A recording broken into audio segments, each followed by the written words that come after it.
Welcome everybody to the meeting of the ISAC Foundation Board. Thanks everybody for being here, and we certainly hope that those who weren't able to join us recover quickly or otherwise are able to manage their affairs well. I'll ask at this point whether anybody anticipates making a declaration of conflict during the course of the meeting.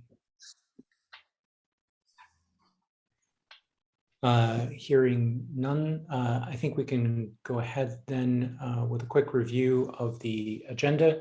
As you can see, we have the Executive Director's report and then the CFO's report in executive session. Then we'll come back for the Compensation Committee report and any other business. Is there any addition to the agenda at this point, or any request to adjust the timing of anything? Okay, that sounds good. And Sarah, thanks for having sent the slides before. It was great to get a chance to look at those. But now I'm interested to hear your own words. So please take us away. Okay, that sounds great. Kevin, will you be able to run the slides on my behalf? Yes. Great, thanks so much. Appreciate it. So I'm going to just start by saying once again, which I know we all said when we first joined, good day, good morning, good night, good evening, and whatever time you're dealing with pepper, good for that too. So it's great to see everyone, as always, to see everyone, just to be together and to be able to share with you what it is that the foundation has been up to. Get your thoughts, get your questions, get your reactions. It's always, as you know, a pleasure for me because of my passion for this work to be able to share it with you. So I'd like to say, since I did send the slides in advance, I'd like to try to make this as much of a dialogue as possible. Of course, I'll be presenting in a certain respect, but also I just want you to feel free at any time to stop me and we can chat about anything you want. So I'm here for interruption at any time. And I will start by saying, again, thank you for your attention. Thank you for being here. And let's go ahead, Kevin, and go to the next slide, please. Okay, so this morning we're going to cover a number of different topics. Again, you can interrupt me at any time. And I always want to go over where we are on all of the different program areas. Most of them or all of them with which you should be quite familiar by now. We discussed them at, of course, the November meeting, but we've also had several board calls since then, the monthly informal board calls during which we've sometimes brought up subjects related to programs. So we'll do that and go through those. Additionally, we'll talk about monitoring, evaluation, and learning. This you may hear me reference as MEL because that's the acronym, as you can see, and we often now just shorten it because it's a mouthful to say. And then communications and our tech ecosystem, and then of course expanding our team. As you'll recall from last year's meeting when we talked about the action plan for 2022, we talked about adding team members. Because we want to do more this year, we needed to have more bodies to help do that. And I'm pleased to say that's moving along quite well. And I'm very, very happy with the continued high caliber team members that we bring into the Internet Society Foundation. Next slide, please. So as I promised, I want to talk about program highlights. I want to talk about where we are on these programs. But I want to first stop by asking anyone, are there any questions about just overall, I assume everybody's by now familiar with ER COVID-19, with skills, with research, resiliency, and beyond the net. And then what you might not be familiar with is the themes of the work, because that's new information. So any questions or thoughts right now on the programs about which I will speak shortly? So this is just a question I was going to raise in a moment when you go on to emergency response COVID-19. Obviously there you're renewing a bunch of things that were already doing good work, and I think that's great. We are definitely in the middle of two concurrent emergencies now, though, and I'm wondering whether emergency response should potentially become a long-lived program to handle situations that come in where we know that there are going to be these spikes of change. Yeah, I'm so glad you asked, Ted, because that's something we've spoken about quite a bit. I would say absolutely is the short answer. Yes, it's going to be emergency response something else. It may not always be COVID-19. Why? Because that's not always going to be the pressing emergency. As you pointed out, there's another one right now, and chances are 6 months from now, there could be another one. What we did discover was, because COVID is still relevant in 2022, and we have really good grantees with whom we're working, we did decide that it made sense to stay focused on that, but we do not want to see the program go away. When it was developed, and I'll give a little bit of history when we get to that slide, just as a reminder for some, but when it was developed, it was intentionally exactly what you're talking about. So let's deal with COVID now, because in 2020, when we launched the program, that's what really needed our attention. But down the road, let's leave an ER place and let's get board designated funds for emergency response. And that could change as needed. So does that? I would just observe that I think there's some overlap between that and the resiliency program that we should sort out. But I think that the resiliency program came out of some desire to have disaster response and emergency response sort of capacity. Yes, good point. And I think, Richard, what we'll do on a yearly basis is define emergency response with resiliency in mind. Resiliency just got launched, and we'll talk about that a little bit more. It was just launched in the end of 2021.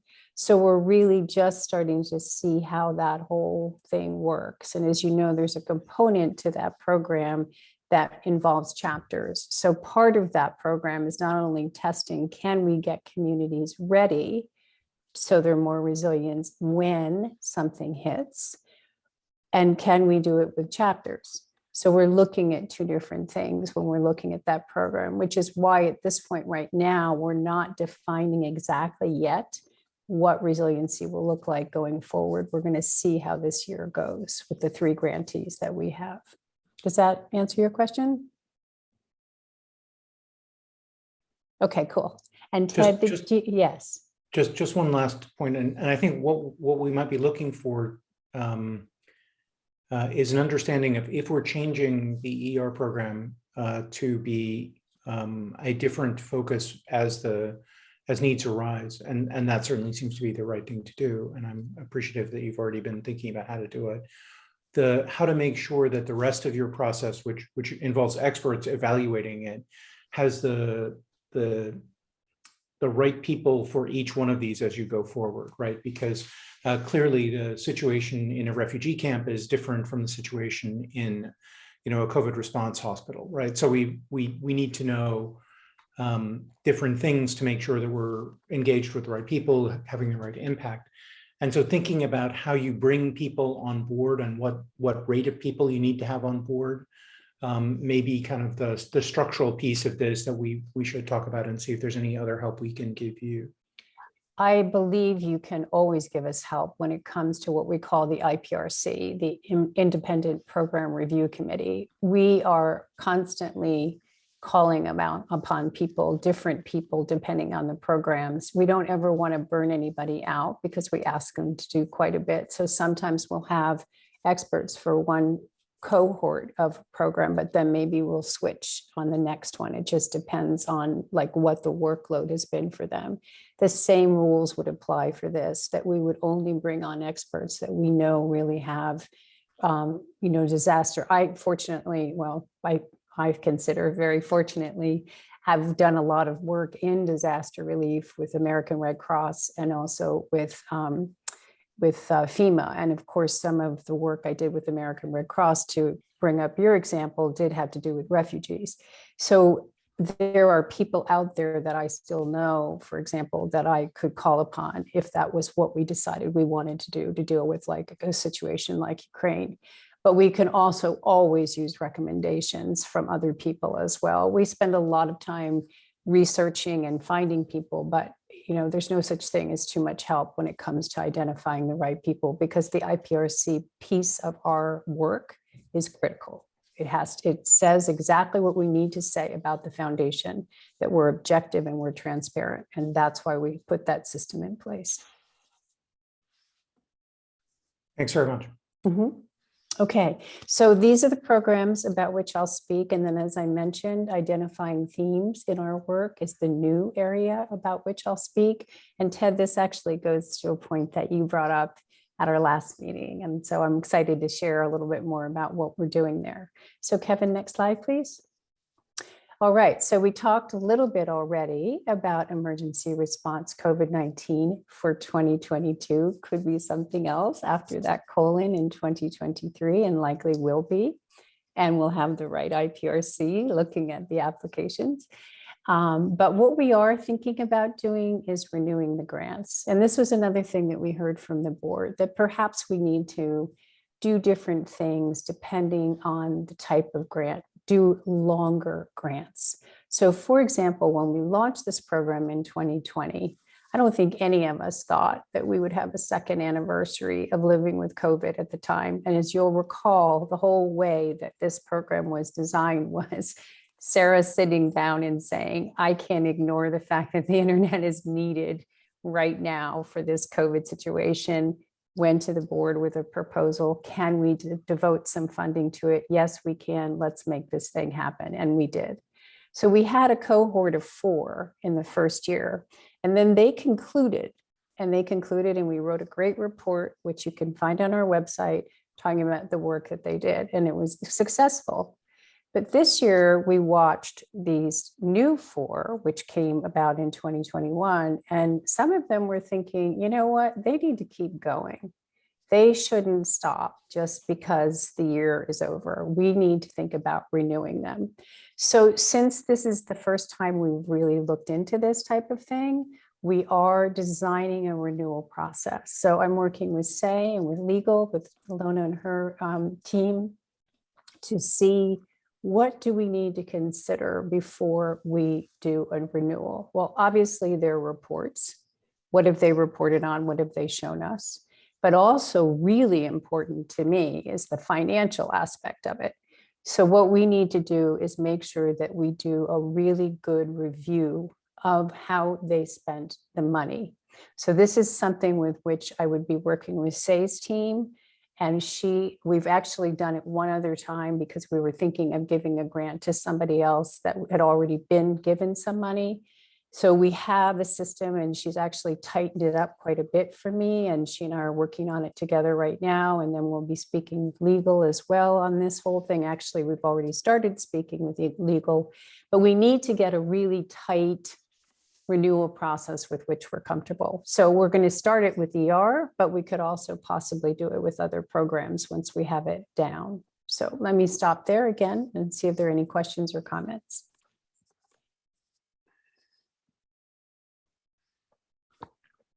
Okay, I think that means next slide, Kevin. Thanks, everybody. All right, so skills, strengthening communities, improving lives and livelihoods. This is a program about digital literacy skills. As you may recall, we decided to start it just in 3 regions, not to make a global call, but instead just to focus on 3 countries in 3 regions. So we've been working in Bangladesh, Colombia, and Senegal, and our 2020 cohort is coming to an end. We also did a cohort last year in 2021, sorry, a lot of 20s around here. And we were able, continuing to watch how they're doing, but they're not in a situation right now where we are considering renewing. So with the countries that the programs with which we worked in 2020, they are now coming to an end, and we are looking again at possibly renewing some of them, maybe not all. And again, working with legal and finance to see what the possibilities might be. So, looking at things like, again, how they spent the money, how their mission aligns, how it is that they did in terms of the key performance indicators, the KPIs that we asked for. So we all get involved, and I'm going to talk more about MEL, as I mentioned, monitoring, evaluation, and learning, to say what their role is in helping us look at some of these things, because we want to be confident if we renew something that we're doing it for the right reasons and for the right program. What we also have talked about before, no surprise here, but just to remind you, is that we want to expand this program. So we're in 3 countries now. So we've done some really rigorous research in those same 3 regions in which we're currently working. And the idea is that we're looking at economic and development data, all these things that you see in the bulleted list, internet access and use, because obviously if you're going to build your skills, you have to have access. But the question is, are you benefiting from that access? And that's what this program tackles. So these are the things that we've been doing. In addition to all of this rigorous research, we've been having calls with ISAC staff. I know you guys are familiar with the team members called RVPs, Regional Vice Presidents. And then also they usually bring in a person or 2. So we have a conversation at that level, but then we also have a conversation with the chapters that are in the countries we're considering. We also are members of organizations that work in specific regions. AVPN, for example, is an organization made up of foundations that work in the APAC region. So we had a phone call with them recently about the countries. So we do a lot of research before we decide, and our hope is to decide by April. So that's what skills is all about. And I do have a slide just to share some quotes with you about one of our grantees, but I want to pause for a moment because that's a lot to take in. Are we good?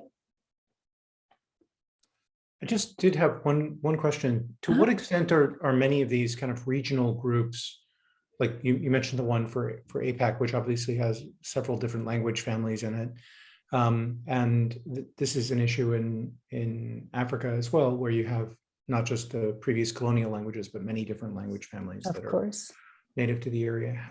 To what extent are the groups that are providing support themselves being divided by language? Is that something where it's easier for us to work with other Anglophone and Francophone groups, since those are 2 of our languages, or is it something where you're finding that that's actually kind of a low barrier to difficulty here? Well, Ted, there's so many different languages, as you pointed out, particularly, well, in all regions, but having lived in sub-Saharan Africa, I'm very familiar with how many dialects there are. What we tend to do is conduct phone calls in English, Spanish, and French. And then, for example, if we're talking with a group in Bangladesh, and they've, in fact, one of our grantees invited us to join a class they were teaching of students to learn more about digital literacy. And of course, that was all in Bangladeshi. So what we do is hire interpreters. So we put in our budget funding for that so that we're able to work in more languages than just the 3 primary ones about which we usually talk. So we'll continue to do that sort of thing. I want to be, this again goes to our brand and our positioning. We want to be as grantee friendly as possible. We want to take the burden off them as much as possible. So I try, as best I can to find a way to make sure that we do that. Sometimes, as you know, you get fortunate and there are enough English speaking people who can participate, but it's not always the case. And it won't continue to be the case if we're to continue to try to work more with organizations that are actually based in the countries in which they work. Thank you. Mm-hmm. Okay, so the next slide just shows, Kevin, if you wouldn't mind, please, thank you. Just some quotes from one of our grantees. I won't spend the time to read this because, again, I know I sent it ahead, but it's just to demonstrate just how happy people are about learning this whole world of the internet and how it can be used to help improve their lives. And just, they look at this one as leaving the time of the donkey to the time of the car. So we just love that feeling that we're bringing such joy and such change to so many people around the world. Next slide, please. So in addition to the programs about which I've already spoken, ER and skills, we also have research, as everyone knows. We've already awarded 3 rounds of funding for 17 different projects for research. The last round was funded in January. Some of the programs from the first 2 rounds are still going and some are done. And we're taking a look at those reports. One of the things that we do with this group, as we do with all of our groups, is we have these wonderful reflection calls, and the researchers are loving getting to know what each other is doing. And we have certain groups participate by presenting their work and how they're going about it. And then all of a sudden they'll be talking to somebody else about a possible future partnership. So those calls have been something in which I've really enjoyed participating. So, and then the other thing I just wanted to share with you all that you can see there is, I know it's a little bit tiny and I apologize for that, but it shows you, as you'll recall, we have themes for our research grantees: greening the internet economy, a trustworthy internet, and decolonizing the internet. And I just thought you might find it of interest to see where it is exactly in terms of areas that we seem to be funding the most. And greening the internet seems to be a very big topic. And it's actually one in which a lot of people are not involved. So people have found us to be really a bit progressive in that we're focusing on different ways of how the internet impacts the environment, but so too how the environment impacts the internet.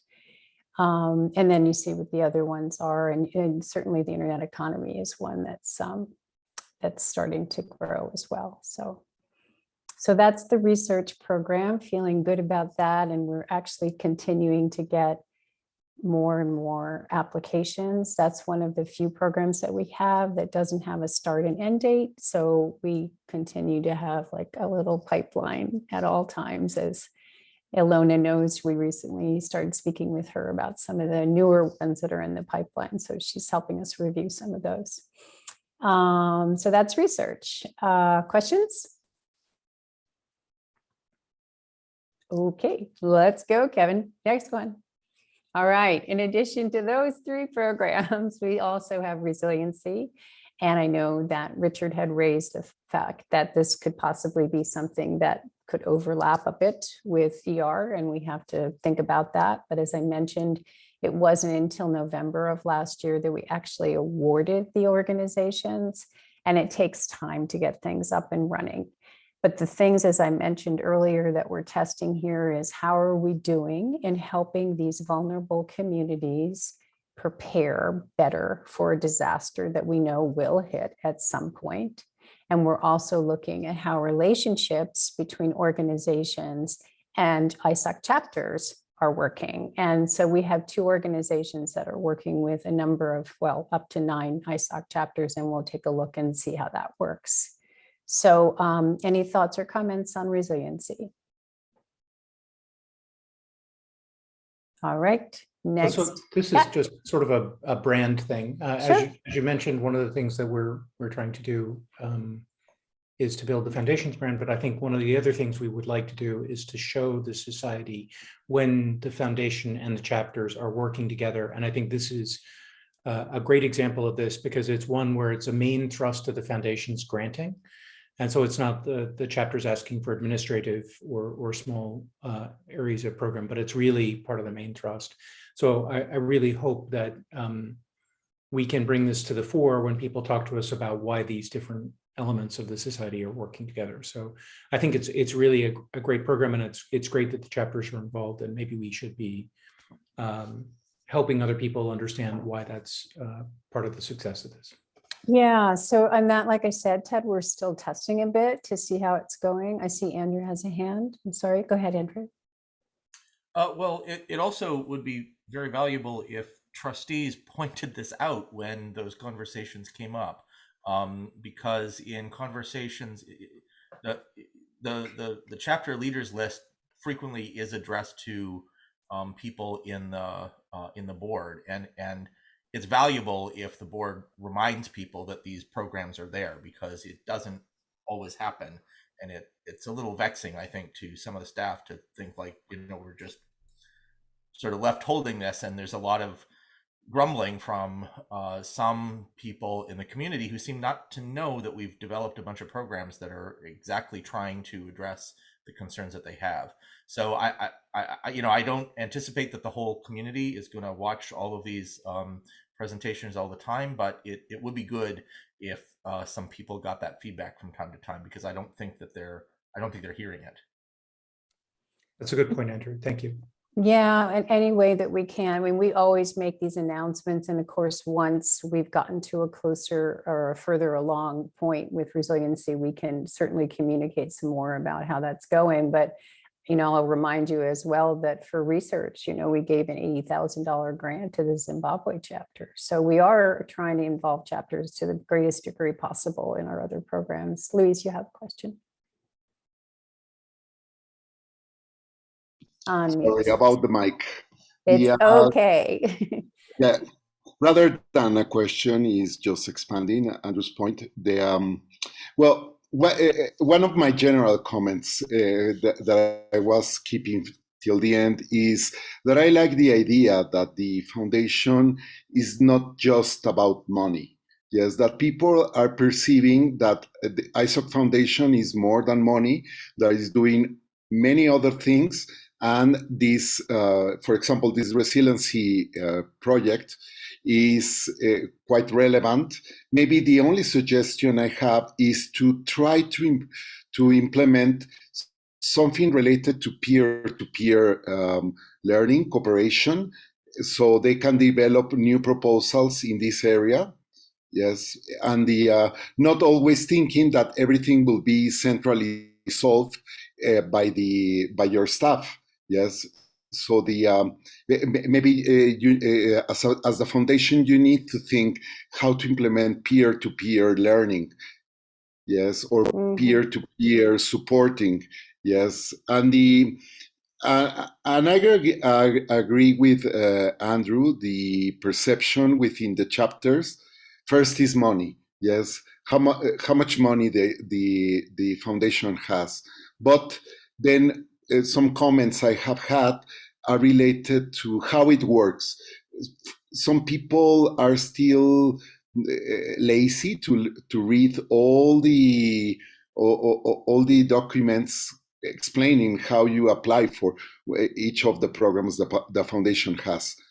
So but I know you are doing your best because you are organizing talks. You Yes. have the documents in 3 languages. So it's just about people. It's just the way that people need to change, and that means a cultural change, and that takes some time to happen. Yeah. Thank you, and congrats. Well, Luis, it's a wonderful segue, because one of the things that we are doing through our Beyond the Net program, if Kevin can go please to the next slide, is to try to get chapters talking more. And this way we use the opportunity, even if the call's main subject matter is Beyond the Net, we make sure that we talk with them about the other programs as well. And we've been doing a number of calls, fortunately, somewhat well attended. You can never be sure, but they've been okay. And we also did a survey, which I mentioned at our last meeting. And this graphic here just shows you exactly how the survey the survey flowed. Sorry about that, because it kind of flew too. And so the idea here is how to be more responsive to them, but it's not just about Beyond the Net. Beyond the Net is the one way where we can consistently speak with chapters from all over. So we have responded to them, and we talk about all of that, but then we've also made changes to Beyond the Net in response to what they've asked for. And Kevin, if you can go to the next slide, I'll show you a flyer that we put together. You shared, we listened. So you can see what's new. More money is available to them now for Beyond the Net. And we're getting, I know this is working, guys, because we're getting a lot more applications.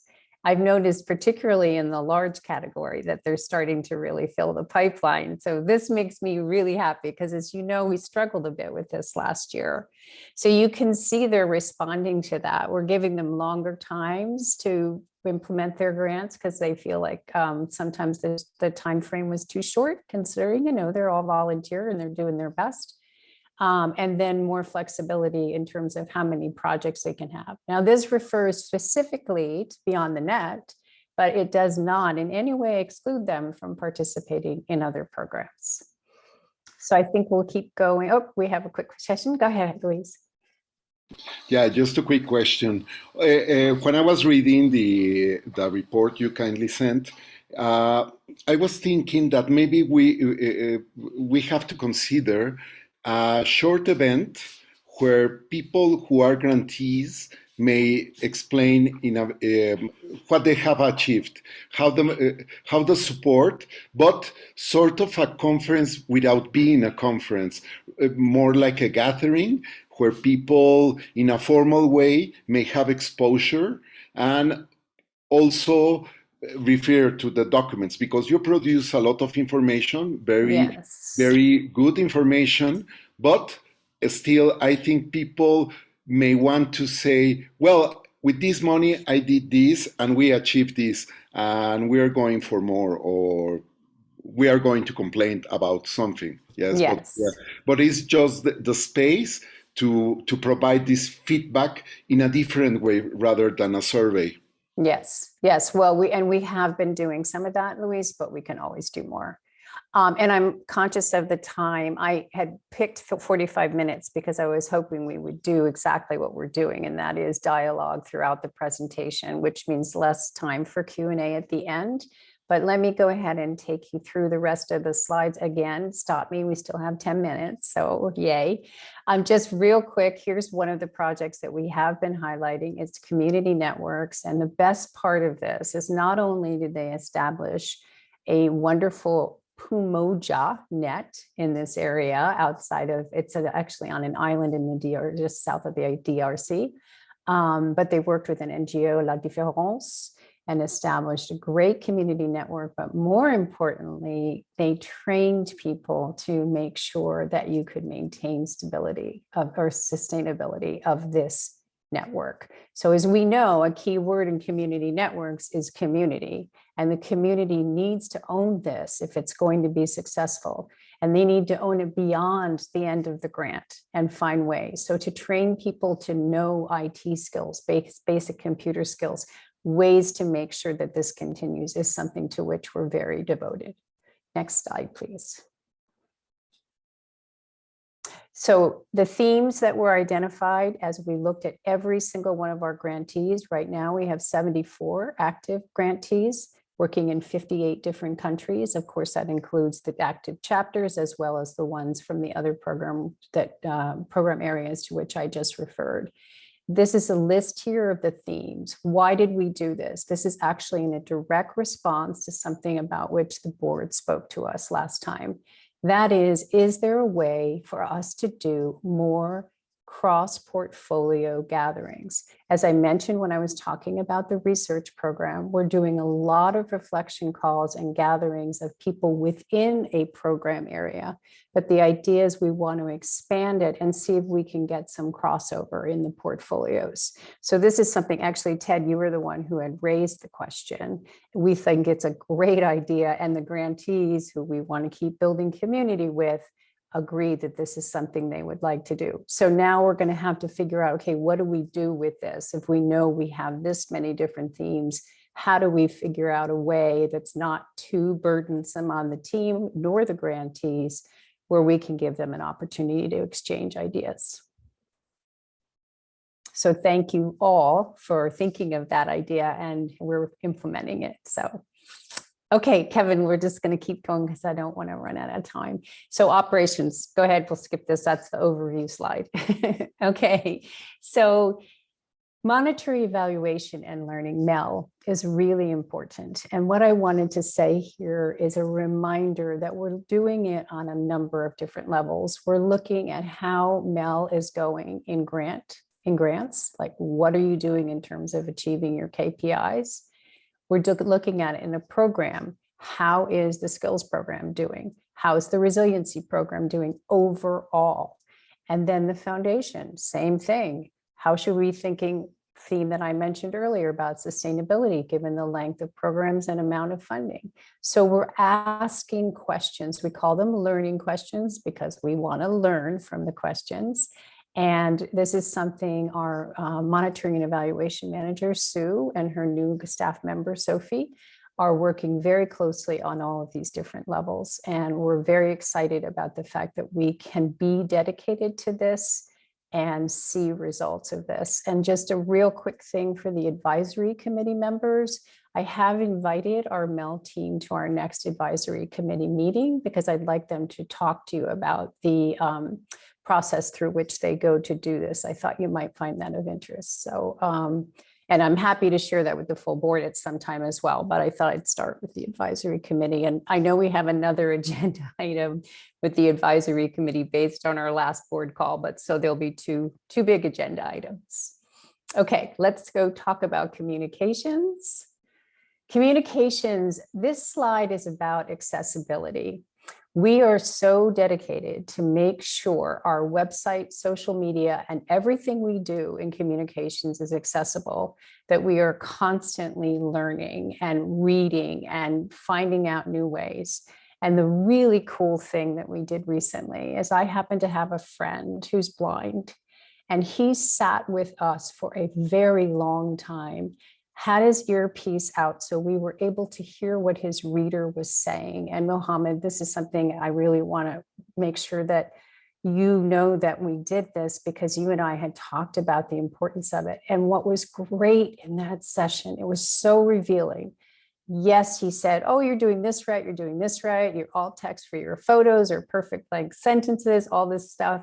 But he also said, I'm stumbling here, I'm stumbling here. So this was such great learning for us. So we're able to apply it and make things more accessible. And that, as I see in the last bullet, says it's a constant process, not a one-time project. So any quick comments from Mohammed before I go to the next subject? Well, thank you, Sarah, for this accessibility work that you have been doing. And I'm really thankful personally to you that it was my comment that precipitated this kind of work that you have started. It was. And yes, this is a constant work. It's not a one-time job that you do a certain checks and then forget about it. It's a constant job. You have to be constantly on learning. It's also a matter of not just following certain standards, though some people would disagree with me, because accessibility is about people and not about following standards or checking some boxes. It's about people and how people feel accessible, how people can access your content, and also how people feel comfortable in communicating with you. Policies are good unless they benefit people. If they start stumbling or disturbing people, instead of we trying to make people change themselves, we should change the policies. So I really am thankful to you. One comment about the learning project that you just talked about or will be talking is my suggestion would be that you also connect to the accessibility standing group, which has recently been formed at the Internet Society. To incorporate some of the accessibility features in your courses so that the community also learns about it. Yes, and so we have done that, Mohammed, and we'll continue to work with them. But thank you. And I will keep you posted and everyone posted on this ongoing process to which we are very, very dedicated. Also in communications, next slide, please. Just I'll say real quickly that we are continuing to update websites. As I said, we're making changes to programs, so we need to update text. We continue to be quite aggressive in our social media. We're using Google Ads now to help reach a wider audience, increase our website traffic, and that's working well. And I think everybody here probably knows what Google Ads are. And then just these are some quick screenshots of some speaking opportunities. We're talking, Shana was our program officer for research and ER and other things. Spoke at a MozFest sponsored event, and then I'm going to be doing opening remarks and speaking on a panel, and she's going to be moderating it on the Internet Poverty Index, which is a research project that we funded. And so they're about to launch the results of the study, and they've asked us to be part of the event. So we are really working hard again at supporting our grantees in as many ways as possible. And next slide, please. All right. I mentioned in the opening that we are busy with a tech ecosystem. Connie Kendig is our really amazing operations director. She's actually just hired 2 people who are going to help her do this. The idea is that because we want to remain a lean organization, that means that we need to be sure we have the right systems in place and that they integrate and operate well. So this is what this is. It's a 2-year program, and I shall keep you posted on that. And I'm aware of the time, so I just want to introduce you quickly. Kevin, next slide, please. To our 2 new staff members, in addition to the 2 people Connie's hired who will start in April. We also have Mariana Diaz. She's a grant specialist to support Shana. And we have Sophie Rodriguez, and she's working with Sue on Mel. So in closing, and if we want to take some time for questions, I'm happy to do that. Test, learn, and adapt will always be what we do. And we want to continue to do that. We are a startup, we are in our 3rd year, and we are always learning and applying those learnings. And there have been some real challenges, no doubt about it, but we are finding ways to address them with hard work and with understanding things take time. And with that, I will thank you for your attention, but I do believe Luis had a hand up. Thanks very much for the report and for the discussion so far. Luis, you had an additional comment? Yes, just a quick question. Congratulations to Sarah and their team for this precise and concise report. Actually, I like a lot the presentation. It gives me the sense from the graphical point of view of what the foundation is and how is the people working in the foundation. So I encourage to continue in that way to provide us this sense of freshness on the presentation. The only observation I may have is the predominance of females in the images. Yes, Okay. You have about 2 to 1. Yes, so Okay, yes, but let me tell you this. One of Connie's new hires is a guy. He's a guy, so that's good. And there are some finalists for a program specialist who's going to support Shana, who also happen to be men. So we've heard this more than once, and we're doing the best we can. We're picking the best candidates, and it's not that there aren't a lot of really good men out, but unfortunately there have been women who fit the profile a little bit closer.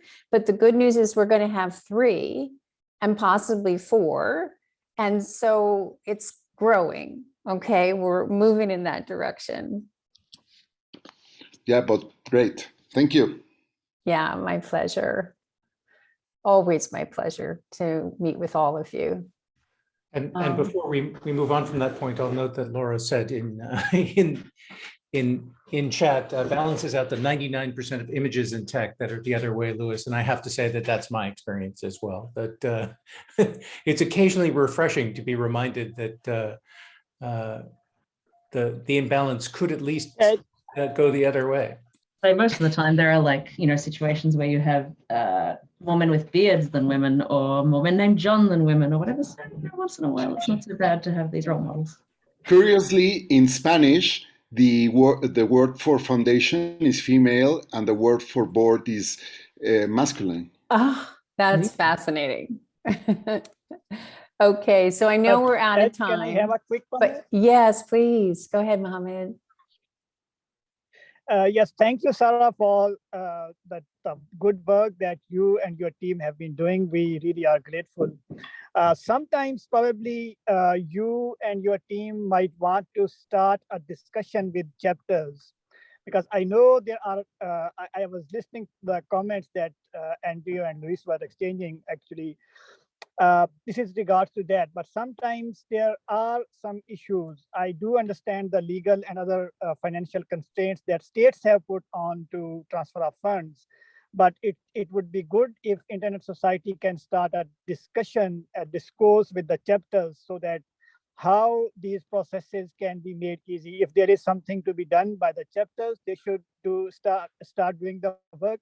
And if there is something that the society or the foundation can do, we should be doing that. So the discussion should start. This is my point. Thank you very much. Yes, thank you. And we have started, but we can always do more. Thank you. Yes. All right. So I know that Say has some great money stuff to share with you. So I think- don't know if we want to move to closed session or.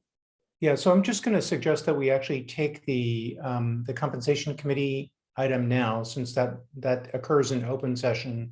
Oh, okay. And we could probably deal with it relatively quickly.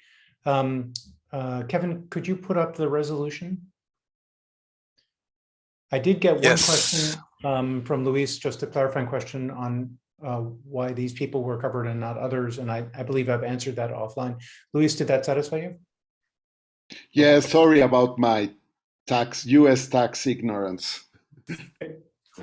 I would glory in it myself if I were able to maintain it, but I think in this case we had to do the right thing.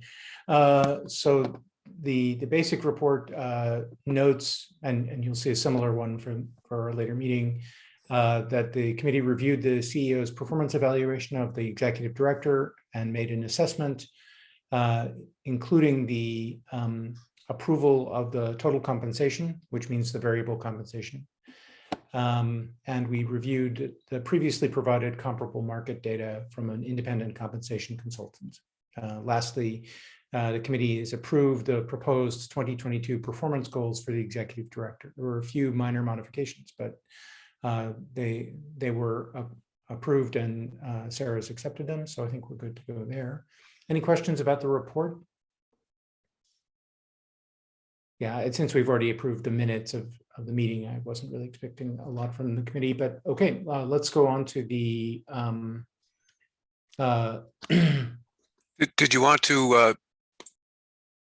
I would like to take the resolution. If you could flash up the resolution.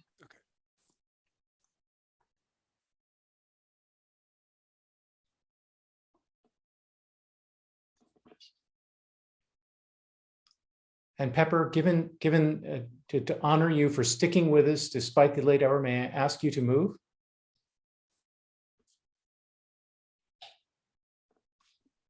Move. Thank you. Who seconds? I'll second it. Richard, thank you very much. I think I'd like to do this by unanimous consent. Is there any objection to the acceptance of the compensation committee report as presented? Hearing none, we'll call it approved. Thank you very much. So we're going to shift now to the other Zoom, which is the closed session link that's just been posted in the chat. Remember to click it quickly before the chat disappears for you.